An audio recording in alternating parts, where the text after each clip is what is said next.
ክፍል 2 የቁርጠኞች ከፍታ የሚለው ባለፈው የጀመርኩላችሁ ትምህርት ሁለተኛውን ክፍል ነው የምንማረው።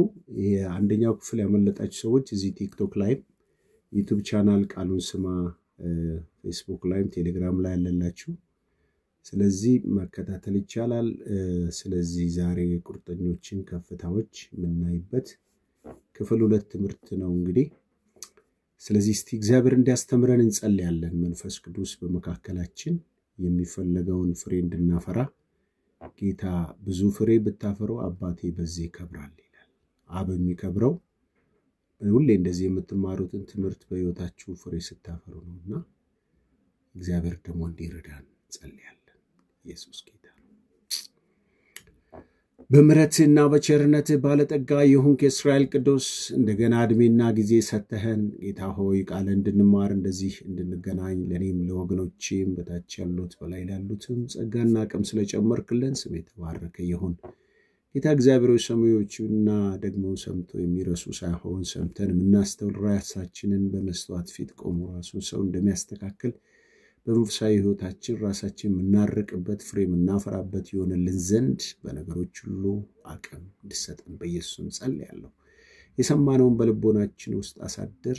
ከዚህም የተነሳ ዛሬ በምንማረው ትምህርት ውስጥ እነዛ ታሪካቸውን የምናወራቸው ቁርጠኞች ሰዎች አንተ ከፍ እንዳደረካቸው ዛሬ እነኛ ሰዎች የሉም፣ እኛ ግን አለን። ጌታ እግዚአብሔር ከራሴም ጀምሮ የማገለግላቸውን ህዝብ በሙሉ በቁርጠኝነት ወደሚገኘው ከፍታ በረከት መግባትን እንችል ዘንድ ዕውቀትን ጨምርልን፣ መንገድን አሳየን፣ በቃል ተናገረን፣ ጊዜና ሰዓቱን ሁሉ ባርክልን በኢየሱስ ክርስቶስ ስም አሜን።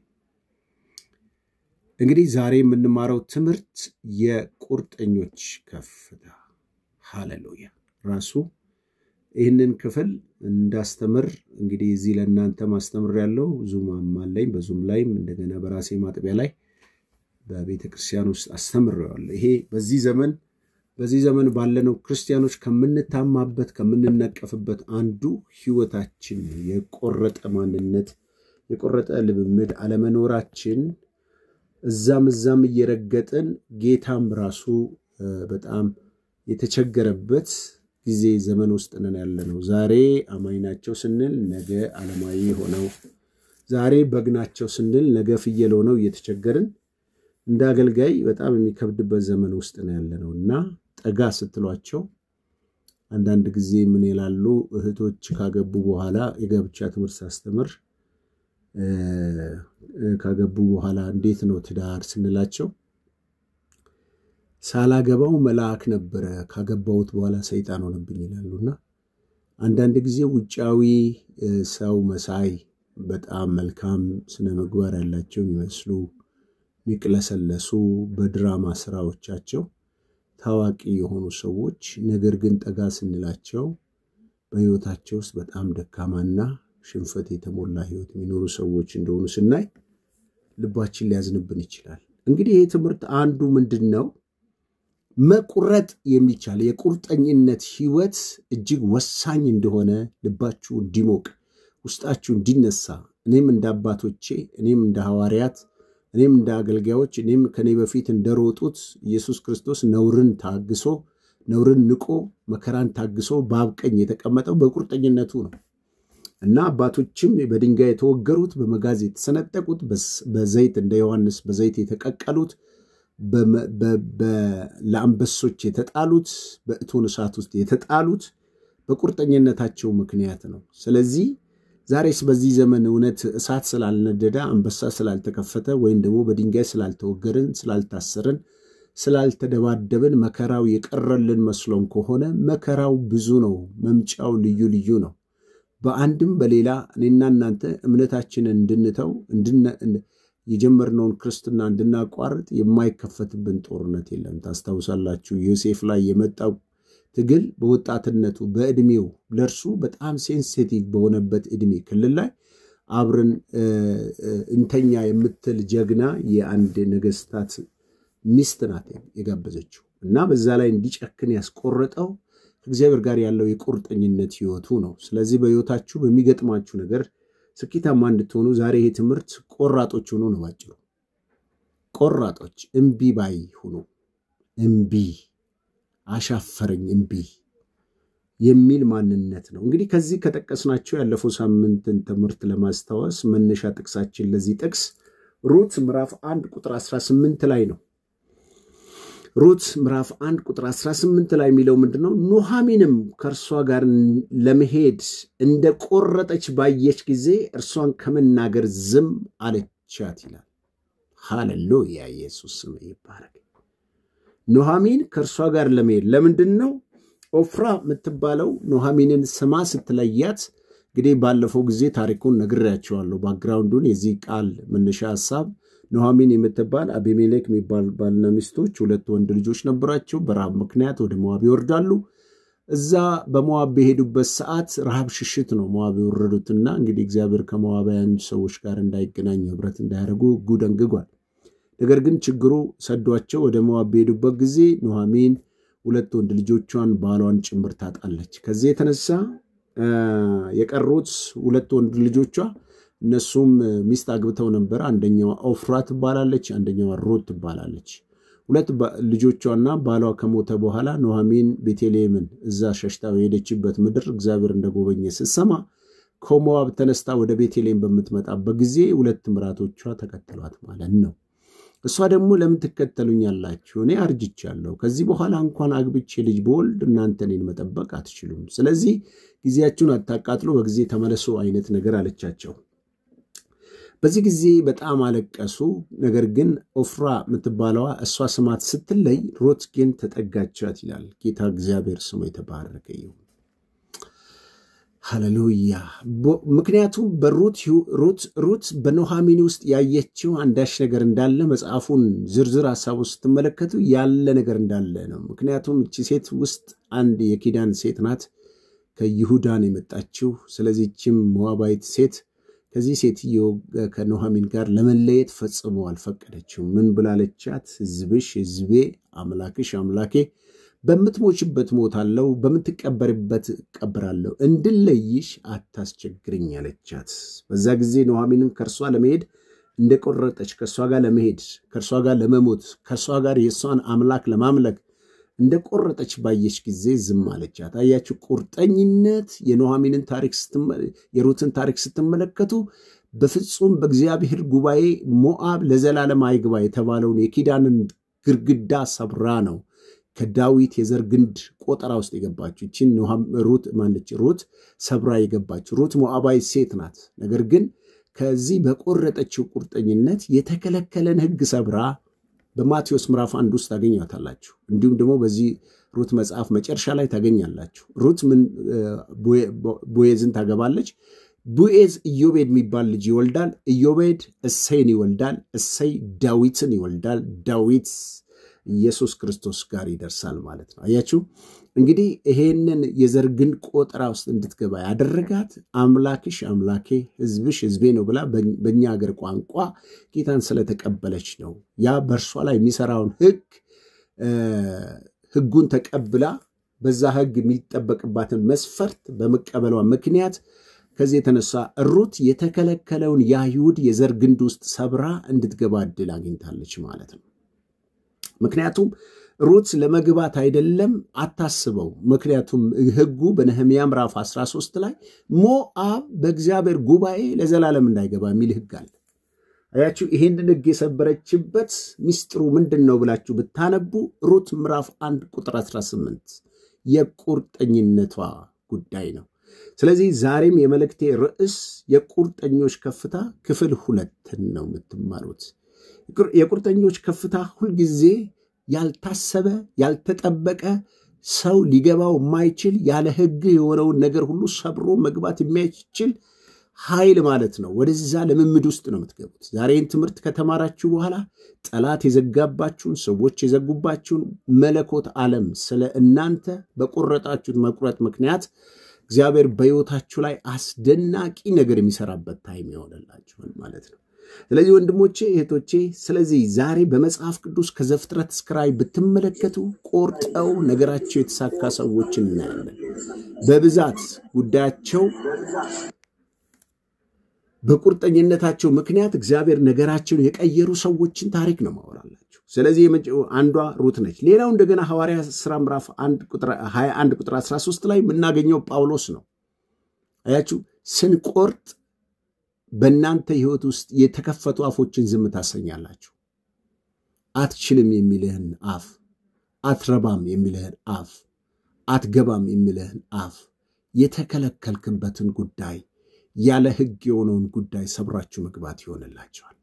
አያችሁ ጳውሎስም እንደዚህ ነው ያለው። ጳውሎስን በኤፌሶን ከተማ በነበረ ጊዜ አጋቦስ በሚባል ነብይ ይሄ የምታዩት ሰው ወገቡ ላይ ማነው ቀበቶ ማስረለስ ሰው እግዚአብሔር በኢየሩሳሌም በእስር ይጠብቀዋል ይታሰራል ሲላቸው የኤፌሶን ክርስቲያኖች አብረውት ቆዩት አብረው ሲጸልዩ ሲጾሙ ሲማሩ የነበሩት ይህንን በመስማታቸው ይታሰራል የሚለውን መልእክት ሲሰሙ ስቅስቅ ብለው አለቀሱ። በዛ ጊዜ ይሄ ቆራጡ ጀግና ጳውሎስ ግን እንደዚህ ብሎ መለሰላቸው። ጳውሎስ ግን እያለቀሳችሁ ልቤን እየሰበራችሁ ምን ማድረጋችሁ ነው? ልቤን እየሰበራችሁ ነው አላችሁ። እናንተ እወዳችኋለሁ አመሰግናለሁ ስላለቀሳችሁልኝ። አበሻቢው እንደዛ ምን ይመስለኛል እና እናንተ ይሄ በጣም በመንፈስ ከፍ ያሉ ሰዎች በእግዚአብሔር ዓለም ውስጥ ያለው ፕሮግራም የገባቸው ሰዎች ስለመጠራታቸው የተረዱ ሰዎች አልቅሰው አያላቅሷችሁ ያስቆሟችኋል። ለቅሶ ነው የሚያስቆማችሁ። ምን አላቸው? እያለቀሳችሁ ለምን ልቤን እየሰበራችሁ ምን ማድረጋችሁ ነው አላቸው። እኔ ስለ ጌታ ስለ ኢየሱስ ስም በኢየሩሳሌም ለመሞት እንኳን ተሰናድጃለሁ እንጂ ለስራት ብቻ አይደለም አላቸው። እንግዲያው ቁርጡን ወቁ። እናንተ ሞት ነው እስራት ነው የሚገርማችሁ? እኔ እኮ የወጣሁት አወጣት የተጠራሁት መጠራት የገባኝ እውነት ሞትን እንኳን ላስተናግር ዝግጁ ነኝ አለ። ተመልከቱ እስቲ እንደዚህ አይነት ህይወት ደስ አይልም? ዋው ጳውሎስ ጌታ ይባርከው። እንኳን ከኛ ወገን ሆነ። ሃሌሉያ። ከኛ እንደኛ እንኳን ሰው ሆነ። እኛ ፈሪዎች ነን እኮ ወገኖች። አሁን ትታሰራላችሁ ብዬ መልእክት ባመጣ ጌታ ይገስጽ የእስር መንፈስ ብላችሁ ነው የምትገስጹት። ጳውሎስ እንኳን እስር አይደለም ስለ ጌታ ስለ ኢየሱስ ክርስቶስ ካስፈለገ ለመሞትም ተዘጋጅቻለሁ ይላል።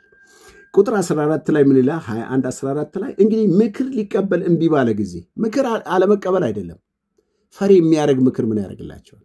ስንቶቹ አስፈርተውን ቤት አስቀርተውናል።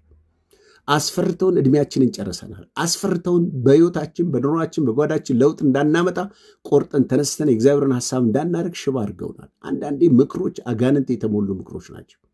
የአንዳንድ ሰው ምክሮች እግዚአብሔር ካለላችሁ ቦታ ሳትደርሱ እድሜያችሁን ጨርሳችሁ ዘመናችሁን በቁጭት ወደ መቃብር እንድትሄዱ የሚያደርግ ነው። ይሄ ትምህርትን በሰማችሁ ጊዜ ሰብራችሁ ትወጣላችሁ። ያድናል ይታደጋል ኢየሱስ። ምክራቸውን እንቢ ባለ ጊዜ የጌታ ፍቃድ ይሁን ብለን ዝም አለን። ጌታ ዝም ያሰኝላችሁ። የእግዚአብሔር ምክር ያልሆነ የደምና የሥጋ የሆነ ምክር፣ የአጋንንት ምክር፣ የሰነፎች ምክር እግዚአብሔር ከላያችሁ ላይ ገለል ያርግላችሁ። እግዚአብሔር በእናንተ ሕይወት ውስጥ የጀመረው መልካም ነገር እስከ ክርስቶስ መምጣት ድረስ ይፈጽመው ዘንድ ወገኖቼ በክርስቶስ የተጀመረው የእግዚአብሔር ሐሳብ በእናንተ ጎልቶ ደምቆ አምሮ ከፍ ብሎ በሕይወታችሁ ላይ እንዲበዛ ዛሬ ይሄ የቁርጠኝነት ሕይወት ያስፈልጋቸዋል። ለዚህ ነው የቁርጠኛ ከፍታ ክፍል 2 ዛሬ ማክሰኞ፣ ሁሌ ማክሰኞ ላይ ነው ይህንን ትምህርት የምንማረው። ዓርብ ዕለት ከእግዚአብሔር ጋር መጣበቅ የሚል ትምህርት ነው የምትማሩት። እንግዲህ ዛሬ ክፍል 2 እነኚህ በቁርጠኝነታቸው ከፍ ያሉ ሰዎችን ሕይወትን አይተን እኛም እንዲጋባብን ከቀናን አይቀር እንደዚህ አይነት ቀናት ውስጣችን እንዲበላል። ሃሌሉያ። ጌታ ኢየሱስ ክርስቶስ እዚህ ይላችኋል። ጅራፍ አንስቶ እነኛ መለወጫውን ገልብጦ እንግዲህ ተመልከቱ፣ ጀግና እኮ ነው።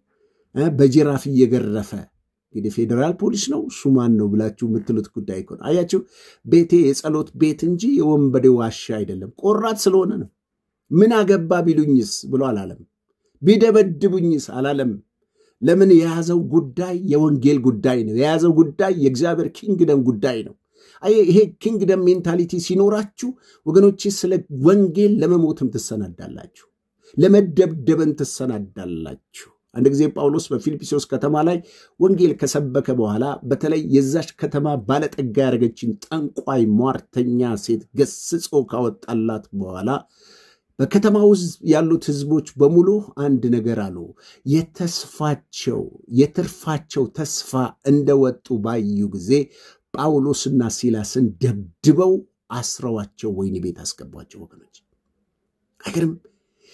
ምክንያቱም እቺ ሴት ለካ ብዙዎችን ባለጠጋ የሚያደርግ የሟርተኛ መንፈስ ነበር ላይ ያለበት። ጳውሎስ ጋር ስትቀርብ ግን ምን አለችው? ዋው የእግዚአብሔር ሰዎች እንደ ኢትዮጵያ አገልጋዮች ቢሆን ኖሮ ያው እስቲ በስንት ሰው እኮ ነው የምደነቀው፣ በህዝብ ሙሉ እኮ ነው የሚለው። ያው ጳውሎስ ግን እነኚህ የእግዚአብሔር ልዑል ባሪያዎች ስሟቸው። እንግዲህ ሰይጣን ፕሮሞት ሲያደርግልህ ተመልከት። መንፈስ ቅዱስ ካጋንንት ነው አለው። ይሄ የሚያሞግሰ የአጋንንት ድምፅ ነው። ገስጸው አለው። ጌታ ኢየሱስ ይባረክ። አባረው። ይሄ ፎጋሪ መንፈስ ጌታ ይባርክ እያለ የሚያርድ መንፈስ እንዳንቺ አይነት አገልጋይ እንዳንተ አይነት አገልጋይ በምድር የለም እያለ የሚቀብር መንፈስ ዞር አለና ገሰጸው ይላል። አያችሁ ቁርጠኛ ስትሆኑ የአጋንንትን ማባበል ሁሉ ከላያችሁ ላይ ታራግፋላችሁ። ወንድሞች እህቶች እንዲህ ዝም ብላችሁ ያድበሰብሳችሁ አትኖሩ። እግዚአብሔር በነገሮች ሁሉ ማስተዋል ይስጠን። ስለዚህ መንፈሳዊ ቁርጠኝነት በህይወታችን ውስጥ ያለው ፋይዳ ምንድነው? ዛሬ እሱን ነው የምንማረው። በመንፈሳዊ ህይወታችን ውስጥ በህይወታችን የሚያመጣው ፋይዳ ጥቅሙ ምንድነው? ቆራጥ ስትሆኑ የመንፈሳዊ ቁርጠኝነት ጠቀሜታው ምንድነው? ቁረጡ ብዬ ነው ያስተማርኩ። ምን ፈልገ ነው እንደዚህ አይነት ትምህርት የምታስተምረን? መፈልገው አንድ ነው። የመጀመሪያው ሊገመት ወደማይችል ወደ እግዚአብሔር ክብር ያስገባቸዋል። ሃሌሉያ። ለምን ጽፉ ይሄንን? ሊገመት ወደማይችል ልትቆጥሩት ወደማይችል ሊገመት ወደማይችል ወደ እግዚአብሔር ክብር መግባት ይሆንላችሁ። መቼ? ቁርጠኞች። የቁርጠኞች ከፍታ ፋይዳው ምንድነው? ቆራጥ ስትሆኑ መንፈሳዊ ቁርጠኝነት ምን ይዞላችሁ ይመጣል ሲባል ለምትሰሙኝ ዛሬ የምንማረው በመንፈሳዊ እንትን ሪስትሪክት እየተጻፈብኝ ነው። የሆነ ነገር አድርጉልኝ እንዳያጠፋብኝ ቲክቶክ ማን ሪፖርት እንደማያደርግ አላውቅም። እና መንፈሳዊ ቁርጠኝነት በህይወታችን ውስጥ ይዞልን የሚመጣው ፋይዳ ሊገመት ወደማይችል ክብር ውስጥ እንድንገባ ያደርገናል። ሊገመት ወደማይችል በእውነት እንዴት ነው ሊገመት የማይችል ማለት? ቅድም ጀምሬላችኋለሁ። ተመልከቱ። እቺ የመጀመሪያው ሊገመት የማይችለው አንዲት ሞዓባዊት ሴት በምንም ታሪክ ወደ እግዚአብሔር ጉባኤ ልትገባ አትችልም። ለዘላለም ብሎ ዘግቶታል። ይሄው ላንብብላችሁ። ለዘላለም። በዚያን ቀን ነህምያ ምዕራፍ 13 ቁጥር 1 ላይ በዚያን ቀን የሙሴ መጽሐፍ በሕዝቡ ጆሮ አነበቡ፣ አሞንና ሞዓባውያን ወደ እግዚአብሔር ጉባኤ ለዘላለም እንዳይገቡ የሚል በዛ ተገኘ ይላል። ለዘላለም። ዘላለም መቼ ነው? እድሜ ልክ ማለት እንዳይገቡ ተብሎ የሚል ተጽፎ ተገኘ ይላል። ለምንድነው? ሕዝቡን በእንጀራና በውሃ ስላልተቀበለ አምላክ በአማልክቶቻቸው እስራኤልን ስለረገመ እግዚአብሔር ይዞላቸው ነበረ ማለት ነው። ስለዚህ መቼውም ሞዓብ አይገባም በሚል ዘግቶታል ፋይሉን ማለት ነው። ታዲያ አንዲት ሩት የተባለች ሴት ግን በመቁረጧ ምክንያት ከኑኃሚን ጋር ሕዝብሽ ሕዝቤ አምላክሽ አምላኬ ነው በማለቷ ምክንያት ሩት እዛ አትገባም ከተባለችበት ጉባኤ ገብታ ትገኛለች። ያውም በኢየሱስ ክርስቶስ ግንድ ውስጥ መግባት ሆነላት። በዳዊት የዘር ግንድ ውስጥ መግባት ሆነላት። አይደለም በማህበረሰቡ ግንዱ ቆጠ ማቴዎስ ምዕራፍ 1 ሄዳችሁ አንብቡ። እንደገና ደግሞ እዚሁ ላይ ሩት ምዕራፍ 4:17 ላይ ሴቶችም ጎረቤቶቿን ለኑኃሚን ወንድ ልጅ ተወለደ እያሉ ስሙ አወጡለት፣ ስሙንም ኢዮቤድ ብለው ጠሩት። አያችሁ ከሩት የተወለደው ልጅ ማን ተባለ? ኢዮቤድ ተብሎ ተጠራ። ኢዮቤድ ማን ነው? ቀጥሎ እርሱም የዳዊት አባት የእሴይ አባት ቡኤዝ ኢዮቤድን ወለደ፣ ኢዮቤድ እሴይን ወለደ፣ እሴይ ዳዊትን ወለደ። አይገርም? ዳዊት እያለ ማርያም እያለ ኢየሱስ ጋር ገባ ማለት ነው።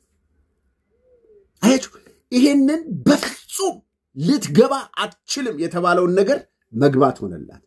ሊገመት ወደማይችል ክብር ውስጥ እንደ ኑኃሚን መግባት ይሆንልህ። ስትቆርጡ እግዚአብሔር ይሄን የምትሰሙትን በልባችሁ ስንቅ ያርግላችሁ። ስትቆርጡ ያልጠበቃችሁት ያልገመታችሁት አሁን እውነት እንናገርና በሀገራችሁ ምድር ላይ በትልልቅ ወይ አሜሪካን ያለ ሰው ዋይት ሃውስ ላይ ወይም ደግሞ እንደዚህ በጣም ከፍተኛ ሊገባ ሰው ማይቻልበት ቦታ ላይ ብትገቡ ሊደንቀናል እኮ በሰው ቋንቋ። አያችሁ እግዚአብሔር ለእርሱ ስትቆርጡ ለመንፈሳዊ ነገር ላይ ራሳችሁ ስታስገዙ እግዚአብሔር ወዳልጠበቃችሁበት ክብር ውስጥ ያስገባችኋል ወዳልጠበቃችሁበት በረከት ውስጥ ወዳልጠበቃችሁበት አገልግሎት ወዳልጠበቃችሁበት እግዚአብሔር ወዳሰበላችሁ የተሻለ ነገር ውስጥ መግባት ይሆንላችኋል ይሄ ነው ሁለተኛ ሴት የምናገኘው ደግሞ አስቴር ነች እቺ አስቴር ተመልከቱ ህግ አለ እኔ እኮ በጣም ደስ ከሚለኝ እነኚህ ቁርጠኛ ሰዎች ህግ ያስቀይራሉ እንዴ ደስ ይላሉ በጌታ በኢየሱስ እንደዚህ ያርገን ከሆነና እኛ እኮ አዲስ ኪዳን አማኞች ዕብራውያን 11 ስታነቡ እኮ እንደኛ እኮ የእምነት አባቶችን ታሪክ ነው የሚናገረው በእምነታቸው መንግስታትን ድልነሱ ይላል የእሳቱን ኃይል ያጠፉ ሙታናቸውን ተቀበሉ በመጋዝ ተሰነጠቁ ለአንበሳ ታልፈው ተሰጡ ይላል ቆዳ እየለበሱ በምድረ በዳ እየተቋዘበዙ ይልና ዕብራውያን 12 ቁጥር ላይ ይህን የሚያህል እንደ ደመና የከበበን ምስክሮች ስላሉን እንግዲህ የሚከበንን ኃጢአት ጥለን የእምነታችንን ጀማሪና ፈጻሚ የሆነውን ክርስቶስ እየተመለከተ በእምነት እንሩጥ ይላል ሼናካስ ስሙ ይባረክ አያችሁ እኛ ምሳሌ የሆኑ ሰዎች አሉ አሸናፊ ከኛ በፊት የሮጡ ሰዎች አሉ ስለዚህ እኔ በጣም ከሚገርመኝ በመጽሐፍ ቅዱስ ውስጥ እንደው አንዳንድ ጊዜ ስለ ሴቶች የተነገረው የመጽሐፍ ቅዱስ ክፍል ብታነቡ ወንድሞች የቴደው ነው ያሰኛል አሁንም ቀጥሎ ማንብላችሁ እህት ነች አስቴር ትባላለች ያስቴር ደግሞ ከባድ የሚባለው ነገር ምንድነው ህጉ ንጉሱ በጠራ ጊዜ ነው ወደ ንጉሱ መግባት የሚቻለው ዘሎ ሚስትም ብትሆን እንኳን ዘላ መግባት አትችልም ሲፈቀድላት ነው የምትገባው ያን ቀን እሷ መግባት ግድ ያሰኘባት ጉዳይ ሃማ በ127 ግዛት ውስጥ የእስራኤላውያን አይሁዶችን በሙሉ ለማስገደል ደብዳቤ አስመጥቶ ማህተብ አስመጥቶ የንጉሱን የመጨረሻ ትዕዛዝ ሊፈጸም ባለበት ሰዓት ውስጥ መርዶክዮስ መልእክት ላከላት ለአስቴር አንቺ በቤተ መንግስቱ ስላለሽ እነሆ ምንም አልሆንም ብለሽ ቸል የምትይ ከሆነ በዚህ ጊዜ ማን ያውቃል አንቺ ንጉስ ያደረገሽ እግዚአብሔር ያንን ያገኘሽበትን ፖዚሽን እግዚአብሔር ሊጠቀምበት እንደሆነ ካልገባሽ እና አንቺ እንኳን ቸል ብትይ እግዚአብሔር ለእስራኤላውያኖች ከሌላ ቦታ መዳንን ያስነሳል አላት ይሄም ባላት ጊዜ በላንተም ጾምና ጸልይ እኔና ደንገጥሮቼ እንጾማለን አለች ከዛ በኋላ ምን ሆናለው አለች ላምብብላችሁ አስቴር ምዕራፍ 4 ቁጥር 16 ዛሬ ቁርጠኞች ከተከለከሉበት በር ሰብረው ይገባሉ ሃሌሉያ ወዳልጠበቃችሁበት ክብር መግባት ይሆንላችኋል ወንድሞቼ እህቶቼ አስቴር 4:16 ሄደ በሱሳ ያሉትን አይሁድ ሁሉ ሰብስብ ለኔ ጾሙ 3 ቀን ሌሊትም ቀንም አትብሉ አትጠጡ እኔና ደንገጥሮቼ ደግሞ እንዲሁ እንጾማለን ምንም እንኳን አዳምጡኝ ወንድሞቼ እህቶቼ ምንም እንኳን ያለ ህግ ቢሆን ወደ ንጉሱ እገባለሁ ብጠፋም እጠፋለሁ አለች ንግስናው ይቅርብኝ ጌትነቱ ይቅርብኝ ብርና ወርቁ ይቅርብኝ በ127 ግዛት ያሉት ይገርማቸዋል በአዲስ ኪዳን ክርስቶስ ራሱን ከገለጠበት መጽሐፍ ውስጥ አንዱ የአስቴር መጽሐፍ እዚህ ጋር አስቴር ያደረገችው ጉዳይ ስለ ህዝቧ ራሷ መስዋዕት አድርጋ እንደሰጠች ከኢየሱስ ክርስቶስ ጋር በማነጻጸርና ሂስቶሪካል ቡክ የሚል እዚህ ዲግሪ ላይ ተምሬዋለሁ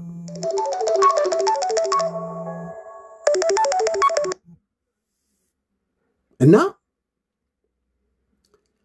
ይሄ በህይወታችን የተከለከለውን ጉዳይ እንዳንገባ የተከለከለውን ነገር ሰብራ መግባት የሆነላት ምክንያቱ አንዱ ምንድነው ብትሉኝ አስቴር ልክ እንደ ኢየሱስ ክርስቶስ ስለ ወንድሞቿ ስለ ቤተሰቦቿ ስለ ወገኖቿ እነሱ ተርፈው እኔ ብሞት ይሻለኛል ብላ እንደ ኢየሱስ የገባች ጀግና ሴት ናት ጀግና ሴት በእውነት እግዚአብሔር ጀግና ያርጋችሁ እግዚአብሔር አቅም ይጨምርላችሁ በህይወታችሁ እግዚአብሔርን ፈልጋችሁ ታጥጡ በህይወታችሁ የለመናችሁትን እግዚአብሔር አይንሳችሁ እንደዚህ ሴት ለሌላው መኖር የምትበቁ የምትተርፉ ሰዎች ያርጋችሁ አያችሁ እሷ መኖር አልናፈቃትም እሷ ንጉስ መባል አልናፈቃትም በ127 በሃማ